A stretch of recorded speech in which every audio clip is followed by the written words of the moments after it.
forecast for each of those wells by its weighting factor and add them all up. And because the weighting factors will sum up to 100%, we end up with the equivalent of one well. I have another question. So, I think I missed something, because if you're using a Monte Carlo in a normal distribution, the tally on the well should be basically equal. Actually, they're not equal, because if I'm looking for a number that's Because you're trying to match a certain number. I'm trying to match a certain number. So the question was, why aren't the tallies equal? And the tallies aren't equal because I'm trying to match a certain number that's on the low end or the high end. So this has a number of advantages, the most important of which is the type well is reflective of the kinds of wells that you're likely to drill. Simply because that's how it was built. It's built against the statistics of your probability distribution. And that's what you're going to get back. So it's the type of wells that you're likely to drill for the level of certainty that you're asking for. It does aggregation for us because that's how it's built. It will use any uncertainty parameter, so that probability distribution, because we're basically adding up production, the probability distribution could be anything. So if I did a probability distribution of net present value, then I would get a 90% probability that my net present value would be that much or more. So now I'm starting to deal with economic issues rather than reserve issues. What I really like is secondary ratios, because we've got a lot of wells out there that have gas wells with high liquids, but liquids at different wells, or oil wells that are producing some gas that we might not want to have because the price is too low. But because we're averaging data from the right wells, the ratios that we get for our secondary products are also representative of the kinds of wells that we're likely to drill for the level of certainty that you specify. To me, that's an important factor. And I guess the most important is your P90 reserves are going to go up, and that's important to you as well. So I have two quick comparisons, and then we're done this topic. The first is comparing the time slice method, which is for one well, with the P90 aggregation, which is really for one well, or interpolating between two spots on your distribution. And this is really showing the effect of spreading that distribution when you use the time slice method. And so it's driving the P90 down, and we have a $2.6 million difference. These are real economics that I've run on these wells, assuming they were drilled today with representative costs. So a huge difference in NPV, whether it's before tax or after tax, and the EUR is higher with the aggregated method as well. I can't tell you which is right, because this is probabilistic, and I need to be able to say, here's the wells that were drilled probabilistically, and I don't know what that is. But I'm trying to figure out a way to do it, and that's part of my current research. And so, obviously the method's critical, but which would you use? I know what I would use, and it's not the time slice method. So then I'm looking at the effect of aggregation. So this is now using the aggregation method, but drilling 5 wells instead of 1. And now we get a $1.9 million difference per well by drilling 5 wells as opposed to drilling 1. That's my expected value from a 5-well program. Again, this is statistics. When you drill your 5 wells, you're not likely to get that number. You're going to get wherever you were on whichever 5-well trial you hit on. But probabilistically, that's what you should expect. And so what do we learn or take away from this is all these averaging errors that we have, you can make them go away by using history and forecast, and by not forecasting from groups. And that forecasting from groups has nothing to do with type wells. How many times have you looked at your reserve house and they've got a unit, and so they say, well, let's just add these 100 wells up and let's just forecast the 100 wells as one. Well, that's a problem, the same problem. A selected well method is really a special use method. The time slice method you should not use, in my estimation. And the aggregation method is really good if you're going to be drilling new wells. The selected well method is good if you're going to forecast existing wells. So now I'm going to switch to improve forecast. So before I switch, are there any burning questions? Yes? No? Yes? It really doesn't matter what price I assumed. It's what price do you want to use in your evaluation?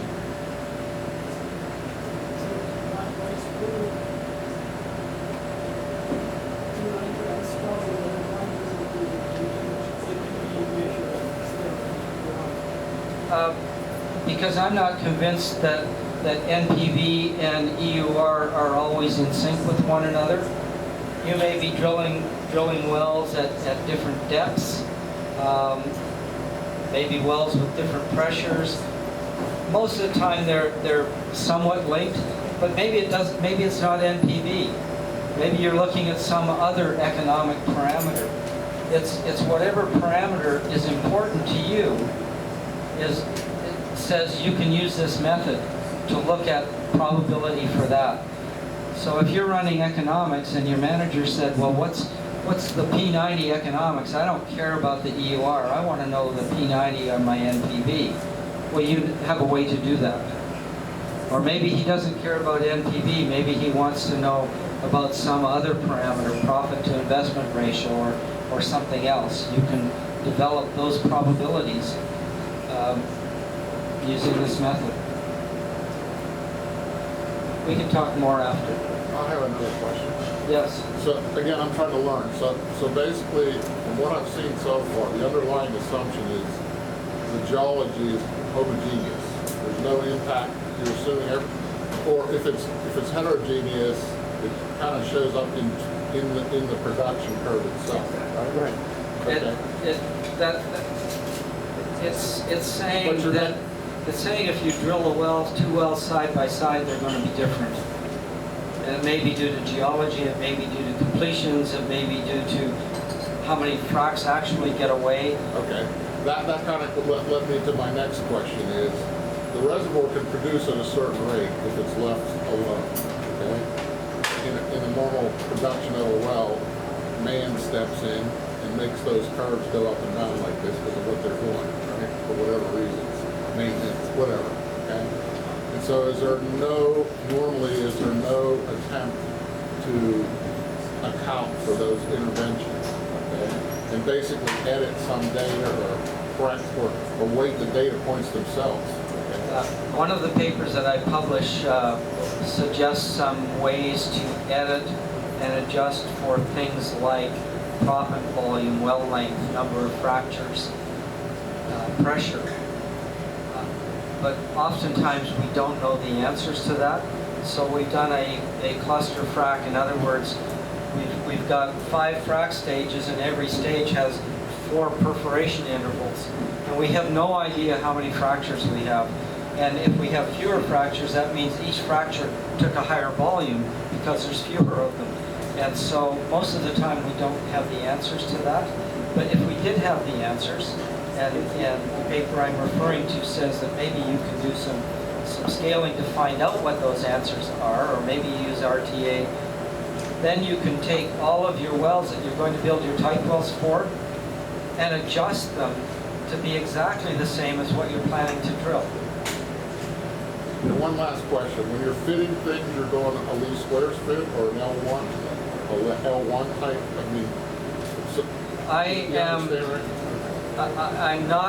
I'm using a least squares fit just least squares fit of what? Well, when you're fitting the curve so that you can project out forecasts, okay, you're fitting a Okay. tight curve, like a hyperbolic curve. Okay, So I can fit a I'm- hyperbolic curve to the data with a least squares constraint. I can I'm with an absolute fitting- error constraint. I'm not fitting, the user's fitting. So each person in the company is fitting. But what I choose to do is to always fit rate versus time. One of the problems with least squares is it favors the high rates, because the high rates is where your biggest errors are. But if you fit log of rate versus time, then your errors become percentages, and you don't have that skewed bias. I have another question. Why did you pick 5 wells for aggregation? It was just for an example. It could be 50 wells, 10 wells.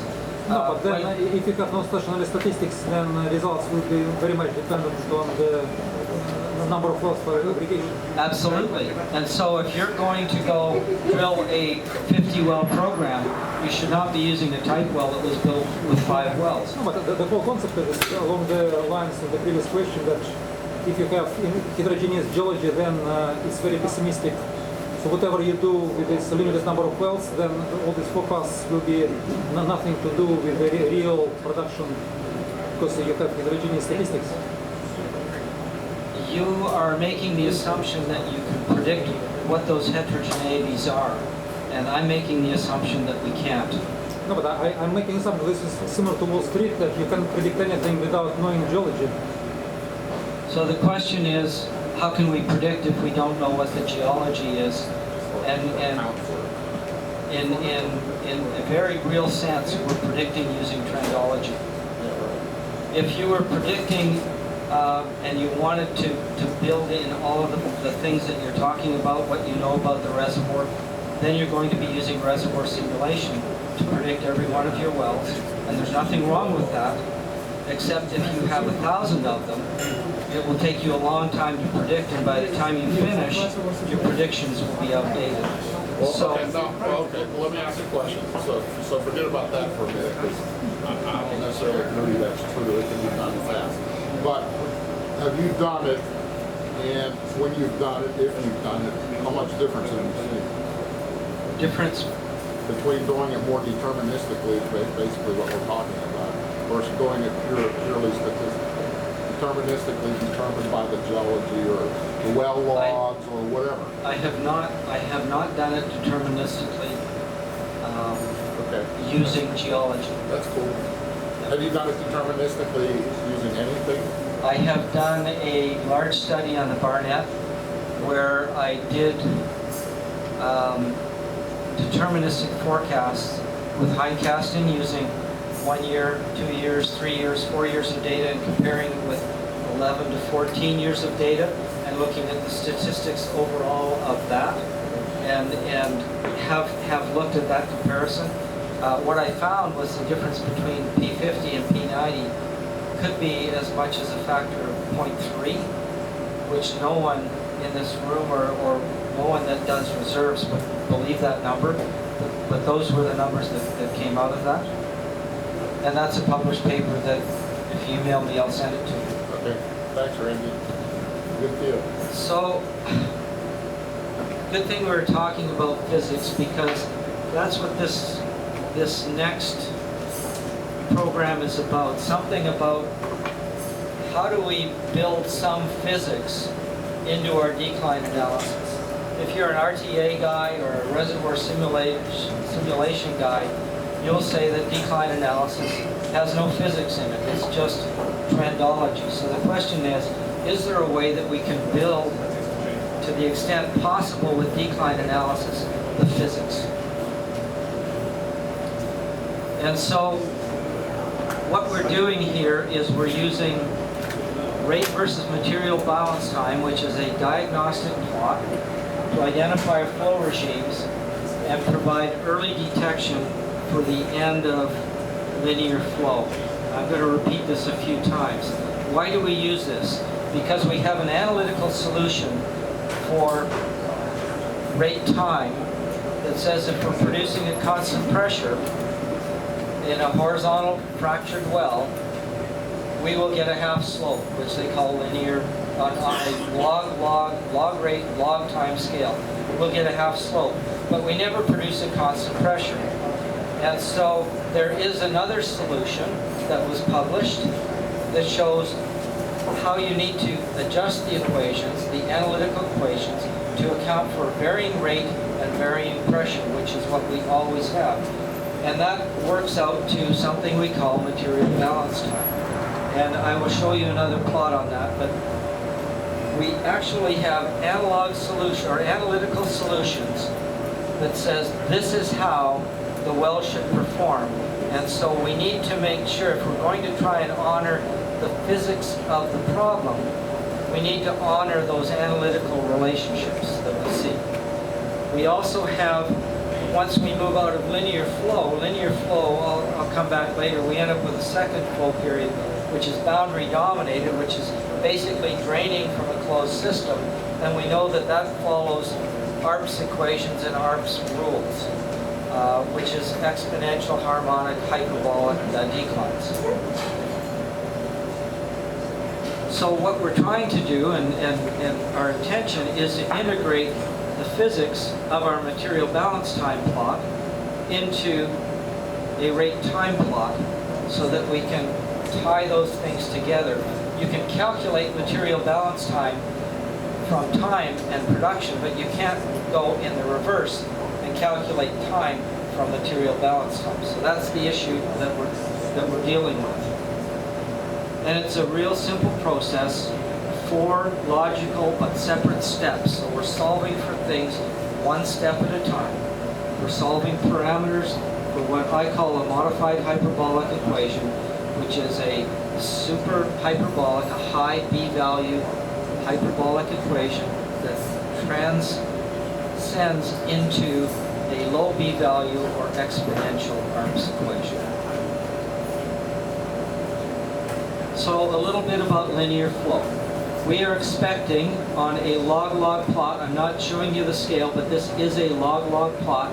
We are expecting a period where we have a straight line relationship that we call linear flow using material balance time. And material balance time is simply the cumulative production at any point in time divided by the rate at that point in time. Some of you may have seen this, some of you may not. The slope of this line, according to our analytical equation, has to be -1/2 for linear flow. That's what we're looking for. We have some data in early time here that I'm just simply calling pre-linear flow. It could be cleanup, it could be stabilizing our operating conditions. We've got drawdown that's increasing. We could be doing some slow back, meaning we're choking our wells. But it's data that we can't analyze when we're looking at monthly data. If you have daily data and you have pressures, then some of these rates you can adjust, and if you adjusted them, then this linear flow period would look longer. But I'm dealing from the perspective of public domain data, and so the answer from public domain data is you need to reject more data that you might otherwise have available to use. And then after linear flow, you've got this period which is called boundary dominated. I prefer boundary influence flow, where you have a unit slope. And this is not the correct unit slope. This line is just drawn to show what a unit slope would look like. It's actually being drawn through bad data, and it exists over further. And I'll come back to that in a minute. So we have our boundary influence flow. So what do these different flow regimes mean? Randy, real quick, this is in unconventional. This is an unconventional only. Yeah, okay. Everything I'm talking about has been unconventional. So we have a horizontal well, we have vertical fractures in that well, multiple vertical fractures.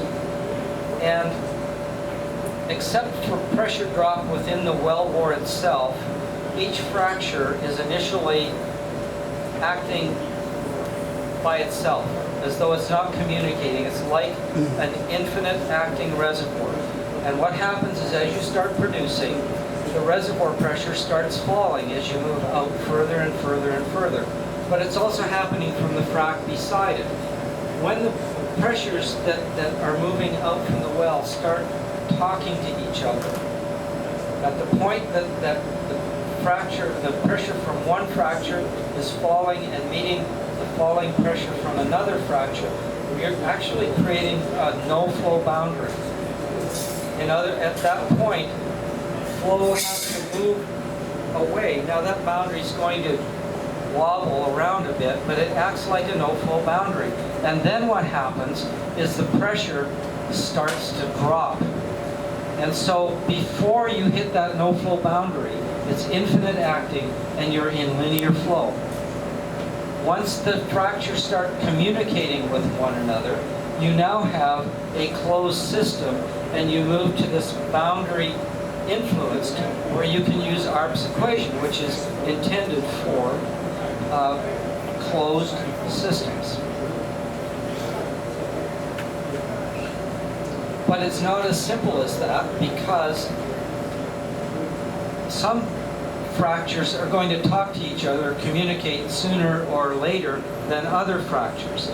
So in between, there's a transition period where you've hit the end of linear flow for one set of fractures, but as a system, you haven't seen all the boundaries, and so there's a transition there. Now, I have done some work with modified hyperbolic and with analytical data, and what that says is I can match that whole data, assuming that I switch and specify the time at which I switch. So that's really all I want to talk about this for just a moment. So if we're talking about log of rate versus log of time and a straight line, that's something, if you've ever done curve fitting in Excel or trend lines in Excel, one of the choices is a power law. And that's a power law, straight line, log of rate versus log of time.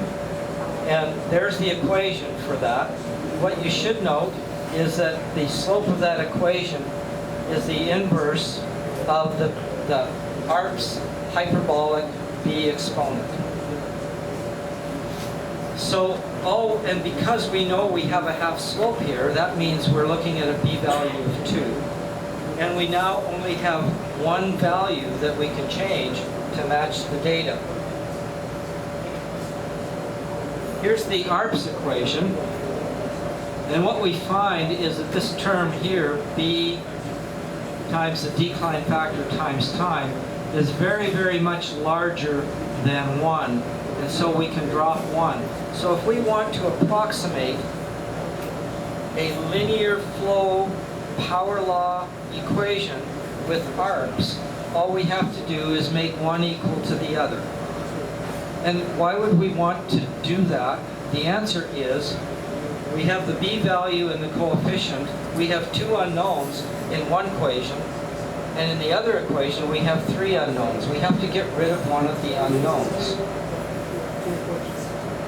So when we equate them together, we can make one unknown a function of the other, and now we have 2 equations, and Arp's can identically match a power law linear flow relationship. And if we know that we're in linear flow and a half slope, then it gets a little simpler. So that's enough of the math, and I'm not going to go into any more math than that. So what we're going to do is, first of all, we have to define where linear flow is. So we have to use our material balance time and find out where that line is.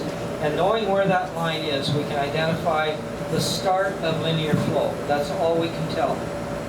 Then what we're going to do is use that same equation and guess where the end of linear flow is, and that will give us the bounding of where linear flow actually happens. Then we're going to switch to a rate time plot. That window of linear flow doesn't change whether we're plotting time or material balance time. So once we've got that window, we just, this is a big assumption of what I'm doing, is we also assume it's a power law relationship with rate time, and we fit the power law relationship within that linear flow window, and then finally we solve for the exponent for our final segment. So now I'm going to show you some diagrams that, now that you've seen the words, as to how this works.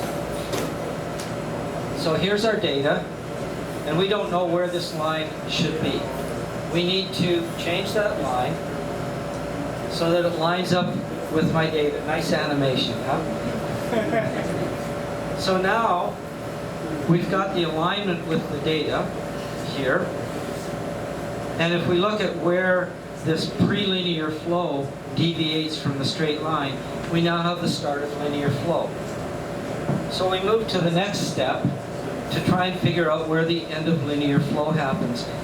One thing I didn't tell you is that part of the calculation, the mathematical calculation for getting a variable rate, variable pressure equation is there's some superposition going on, and what you really need to know is that in the material balance time, all of the different B values, because of superposition, collapse onto the same unit slope line.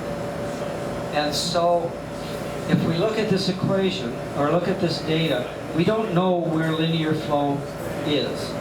But we do know at the point where it ends, the rate on either side is the same. And the slope on either side is the same. And the B value has to be 1. The only thing that we don't know is where does it happen. So we start with this second step. If it's way down here, our best fit is too high. If it happens to be really close here, our best fit is too low. Watch the animation. We're going to guess where the right answer is by guessing where the end of linear flow is. We've now got a great match of our rate material balance time plot, but we can't convert that back to rate time. But what we do know is where the start and end of linear flow is, and that's not going to change. So now, so yes? You're doing this statistically, or you're doing this visually? For the slides, I'm doing it visually. Well, right, but I mean, for what I'm doing mathematically is I'm doing it mathematically. There's a number of ways to do it. I've done a lot of about 30 or 40 examples. It's working. I'm now trying to automate. And the hard part about automating, I can do a fit of anything once I know where the bad data is. Right. The hard part's knocking out the bad data, right, and that's what I'm working on now. We will have an automated solution that will give you the answer. It's not going to be right all the time, but I'm guessing 80 or 90% of the time will be right, and then you can manually fix the ones that you don't like. Or the data is so bad that you don't know how to fit it even if you did it manually. So now we know where linear flow starts and ends, so we're going to switch to rate time, but we're going to keep these lines in the same position. So now here's our rate time data. We know exactly where linear flow is, and all I need to do is fit this to a power law equation, and when I fit it to a power law equation, I end up with the correct B value and all of the ARP's hyperbolic coefficients that I need for this linear flow portion of the well. Now let's look at what happens afterwards. At this point, the rate is the same on either side. The decline is the same on either side. The only thing I don't know is the B value in my boundary dominated flow portion of the equation. That's B of 0, and I'm too low. B of 1, I'm too high. If I do some trial and error, B of 6, I'm right on. So now I have my ARP's parameters. Now, one of the problems that you face is this works if you've got linear flow or end of linear flow so that you can actually match the data. So we're seeing two effects here. First, because we're just looking for a small deviation, we don't have to see a large deviation. This is a much more sensitive way to find out where linear flow ends than waiting for 6 or 8 months of data where you see a sharp break. This is a very sensitive tool. Sorry, we got another one. So the points you excluded, okay, the open circles, Yes. you excluded those manually or statistically? That is the trade secret, the secret sauce. I'm not sure that I would call it statistically. I would say I've marked them as bad because of graphically would be a better description. But Mathematically. but they actually turn out to be the points that you'd want to reject. I mean, because this gets back to whether you're L1 or L2 fitting too, right? Yeah. I mean, if you're L1 fitting, you're less sensitive to those points than if you're L2 fitting. Right. We're actually suggesting it's better to over reject than under reject, I agree. because you get the same trend. And so we're actually, what we're doing now is more sensitive than what you're seeing on this slide. It's better to have less good data than a lot of crap. Right. So so that's what we're doing. Now I'm going to show you both graphs together, because I think this is really interesting. Here's linear flow from material balance time, half slope. We are not getting a half slope with rate time. I saw a presentation, I don't know if you've ever heard Chris Clarkson talk. He's at the University of Calgary, and he's been doing a lot of analytical work with multi-phase flow. What I've seen so far is that this is about a 1.65, 1.7 B value compared with 2. What I've seen is that this is Barnett dry gas. But what I've seen is that this slope gets steeper as you get richer. So a lot of times, if I'm looking at Niobrara, for instance, I'm seeing slopes or B values of 1.1, 1.2, and I've always said, why does Niobrara look harmonic when I know it's not? And I think this is part of that explanation. So, what do we do now? Most people don't go to the trouble of looking at material balance time. They're finding a half slope with rate time. So what would happen on this example if I used rate time and looked for a half slope through here? So here's finding a half slope using rate time, and then fitting the rest of the equation the way I did before. Except the end of linear flow, I'm just doing it based on deviation from the curve. That's what we started with material balance time. And here's the difference in the results. Remaining reserve difference of 659, I think this is MMCF. So almost a 50% difference in remaining reserve by forecasting just using rate time. The other diagnostic that people like to use with rate time is a 1 over rate versus square root of time. Well, a square root of time derives from the half slope on material balance. That means we should be using an nth root of time in that diagnostic plot, and we're not doing that today. So the other side to this is what do we do with software like Value Navigator right now, or other software that's out there? We just fit a hyperbolic equation to the data, and we get a great fit. It looks good. Then we switch it. This is actually at about a nominal decline of 4.5%, so I've let it run out to 4% and said it's time to switch. That's what we're doing today. And that's where linear flow actually happens on the well. So when we look at what's happening with the data, this is a mislabel here. This is not rate time. This is just a modified hyperbolic best fit. And we're out by not as much, but still about 15% difference. And in this case, in the opposite direction. So by just using rate time, I think we're not necessarily matching the solution. Now here's the real problem that we need to deal with and why it's so important to really identify where the bad data is. Because every time you have bad data, it plots on the unit slope line.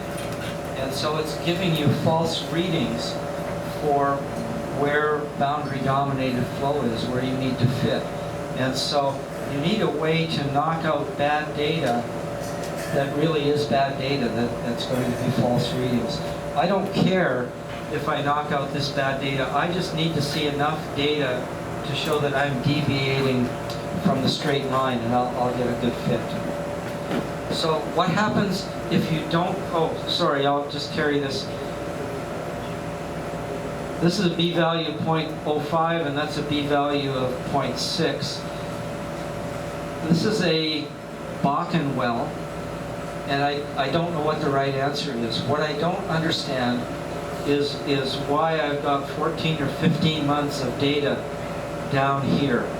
I think there's some damage in this well that can be repaired, and my choice of fit would be this, but we need to do some kind of workup or workover or cleanup to be able to remove that damage or demonstrate that we should really be fitting down in here and we've got the wrong fit. This is Elm Coulee. Sorry. So the last slide.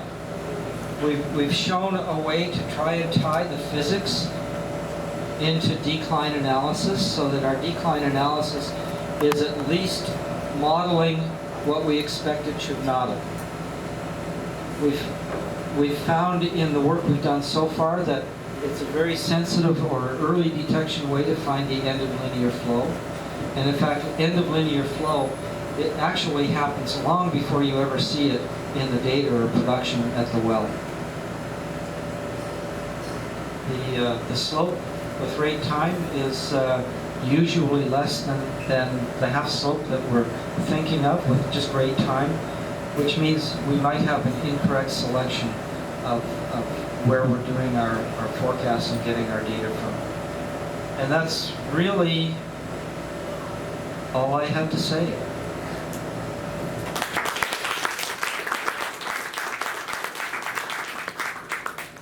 So any burning questions? I know JC likes to talk a lot, so I won't give him the mic for a few minutes. Any questions? No? Okay. You can listen to Jason.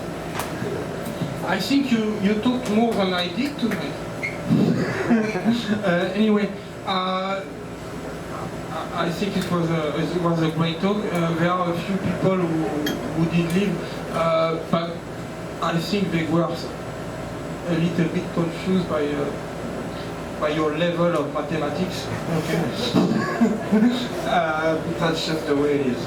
Okay, so it's nothing against you. It's just about them understanding some of the logic of it. I did not, I'm sorry for that, hear the first part of your presentation because I had forgotten the gifts. So I had to go home and get the gifts, okay? So I have a good excuse. So I'm going to give you 2 gifts.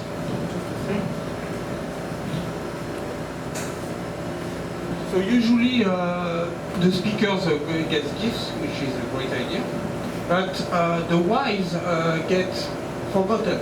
Okay, so I always give a perfume for the wise. Your wife did miss you tonight, I'm sure. So she will get something, and I know she went to Paris, so you will have some French perfume.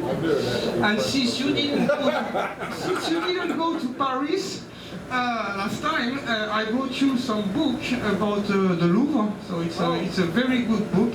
It's an old book, and being old is not always a problem, you know. So thank you so much. I mean, it was really good. And I hope I didn't speak too long.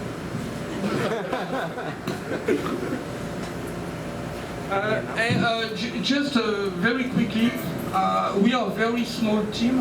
I think Seva does a great job. I think Javan is doing a great job. Christian was supposed to come, but he's been completely overloaded with work. So if you guys think we're on the wrong track, you just tell us, and we're going to try to do better. If you think we could do better, you can come and help us. Okay? So you. Thank you. And the what? Next meeting. Oh yeah. Oh, the next meeting is in September. It's going to be a big man. The reality is I cannot really disclose who the man is because we already have the date, the guys already agreed on all this. What is not completely sure is the topic is going to choose. Okay? So I'm not going to disclose that, but I think you will be pleasantly surprised, or at least I hope you will. In October, we're on our way to try to do what we did last year, meaning I don't exactly remember the name we used last year, but it's basically oil price forecast. Okay, for the coming year. We had a panel last year with our friend. Carl was supposed to come, but I didn't see him, so I guess he's not here. We had people from Bloomberg, from Argus, and all this. Draw to paddle, you know, rather than just have one person speak and have the truth. At least one of them has a chance to be right. Okay. And then in November, December, we have a few things lined up. Basically, I think we're trying to do some timely stuff as well. So we are always open to people with their ideas and trying to get the topics which make sense. Okay, like for example, Luc was here. He had to go. He spoke about Iran in February when a lot of people were looking at Iran very closely. Ed spoke in January about exports when it was all the craze. So our goal is not necessarily to have a calendar 1 year in advance because economics is a little bit different, and especially right now with all the volatility than let's say geology where they are speaking about millions of years. Okay. We are speaking about a few weeks ahead. Okay, so we're going to try to continue to have great speakers like Randy within, let's say, series. We've done a reserve and resource series. I will say this as well. If you have friends outside Houston, we've been building some opportunities in other countries as well. Okay, namely in France. There's going to be a talk in 2 weeks in Paris with a big NG guy. Okay. I'm not going to disclose all of this because the venue is not completely set and all this, but if you happen to be in Paris, or if you know people who are in Paris and you want to learn a little, you want to learn a little bit more about some petroleum economists, you'll have a chance to do that as well. And actually in Calgary, there was a friend of ours who tried to set up as well a chapter last year. I hope you will succeed this time. Okay, I talk too much as usual. so I'm going to stop right now. And I hope you enjoyed it, and you're free to come back if you wish. Or be a member. Bye-bye.